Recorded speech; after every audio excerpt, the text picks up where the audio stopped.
এদিকে ২৪ ঘন্টার মধ্যে কোরবানির বর্জ্য অপসারণের কথা থাকলেও রাজধানীর বিভিন্ন এলাকায় এখনও রয়ে গেছে বর্জ্য। বিশেষ করে হাটগুলোয় এখনও রয়ে গেছে বর্জ্য। স্থানীয়দের অভিযোগ, ধীরগতিতে অপসারণ করা হচ্ছে হাটসহ বিভিন্ন অলিগলির কোরবানির বর্জ্য। তবে সিটি কর্পোরেশন কর্তৃপক্ষ জানিয়েছে যে রাজধানীর ২ সিটিতেই চলছে কোরবানির বর্জ্য অপসারণ কার্যক্রম। পুরো নগরী পরিষ্কার রাখতে মাঠ পর্যায়ে কাজ করছে হাজারো পরিচ্ছন্নতা কর্মী।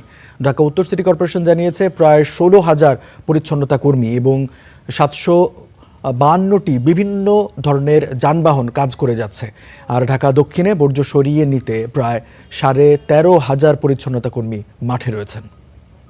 গরুর রক্ত, গরুর ময়লা ছয়লা এসবে তো অনেক গন্ধ, ঠিক আছে, এটা তো মানুষের সহ্য করার মতন ক্ষমতা নাই। এখানে আসা যাওয়া করে তাদের আপনি মনে করেন দাঁড়ানো তাদের একদম পুরাই হয়ে গেছে, যাতে মনে করেন নাকের মধ্যে হাত দিয়েও তারই করতে পারতেছে না।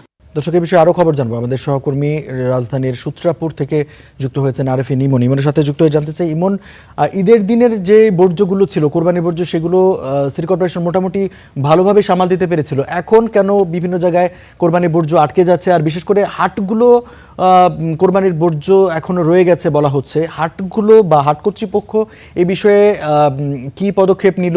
আর হাট কর্তৃপক্ষ যদি ব্যবস্থা না নেয়, সিটি কর্পোরেশনই বা এক্ষেত্রে কি ব্যবস্থা নিচ্ছে একটু বিস্তারিত জানাবেন।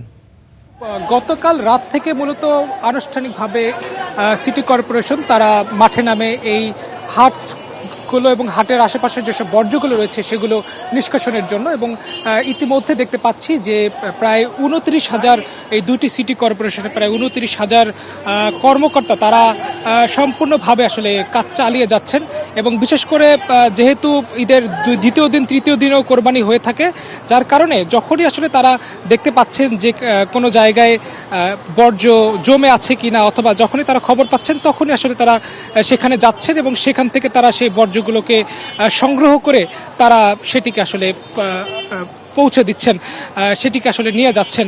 এবং যেহেতু হাটগুলোতে বর্জ্যগুলো আসলে সেভাবে পরিষ্কার করা হয়নি, তবে সিটি কর্পোরেশন সেটিকে গতকাল রাত থেকে সেটিকে পরিষ্কার করা শুরু করেছে।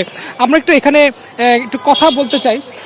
এখানে হচ্ছে ঢাকা দক্ষিণ সিটি কর্পোরেশনের যিনি প্রধান বর্জ্য নিষ্কাশন কর্মকর্তা যিনি রয়েছেন, ব্যবস্থাপনা কর্মকর্তা যিনি রয়েছেন, তার সাথে আমরা একটু কথা বলতে চাই এই বিষয়টি। একটু বলবেন যে সর্বশেষ আসলে কি অবস্থা এবং কতক্ষণ সময় আপনাদের লাগবে এই হাটগুলোর যে বর্জ্যগুলো রয়েছে সেগুলো পরিষ্কার করতে?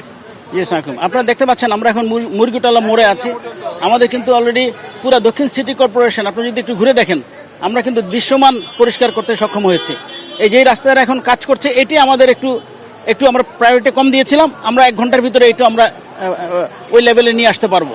আমাদের হাটের বর্জ্য বিভিন্ন জায়গায় যেগুলি আছে, আমরা বিভিন্ন জায়গা থেকে আমরা ডেডলাইন দিয়েছি 1 ঘন্টার ভিতরে। তারা বলেছে যে 1 থেকে 1.5 ঘন্টার ভিতরে তারা এই হাটের বর্জ্যটা অপসারণ হয়ে যাবে। সো আমরা আশা করছি সন্ধ্যার ভিতরে আমি দক্ষিণ সিটি কর্পোরেশনে বিচ্ছিন্ন ছাড়া বড় ধরনের কোনো ময়লা আপনার চোখে পড়বে না, এতটা আমি গ্যারান্টি দিতে পারি। আচ্ছা, আর কোন জায়গায় আসলে আপনাদের এই কার্যক্রমগুলো চলছে? কোন দক্ষিণ সিটি কর্পোরেশন যেখানেই যান সেখানে কিন্তু আজকে আমরা প্রায়, আপনারা এখন যেটা দেখছেন, প্রায় ৫,০০০ কর্মী কাজ করছে। প্রতিটা জায়গায় আপনি দেখতে পাচ্ছেন যে আমাদের একটু পরপর কিন্তু কর্মী বাহিনী কাজ করছে। সো আমরা কোনো এমন না যে একটাকে আমরা প্রায়োরিটি দিচ্ছি, আমরা প্রতিটা রাস্তাকে প্রায়োরিটি। আমরা গতকালকে রাতে ৩টা পর্যন্ত আমরা এখানে ছিলাম। সো এখান থেকে প্রতিটা রাস্তায় আমরা কাজ করছি। ইনশাল্লাহ আমরা আশা করছি জনগণকে অনেকাংশে দুর্ভোগ এবার কমাতে পারবো। ঠিক আছে, ঠিক যেমনটি আসলে শুনছিলেন রঞ্জু, যেমনটি বলছেন যে হয়তোবা রাত এবং গিয়ে হয়তোবা আগামীকালকের মধ্যে তারা এই সম্পূর্ণ কাজটিকে আসলে শেষ করবে। রঞ্জু, এই হচ্ছে আমার কাছে থাকা সর্বশেষ। আরেফিন ইমন, আপনাকে ধন্যবাদ।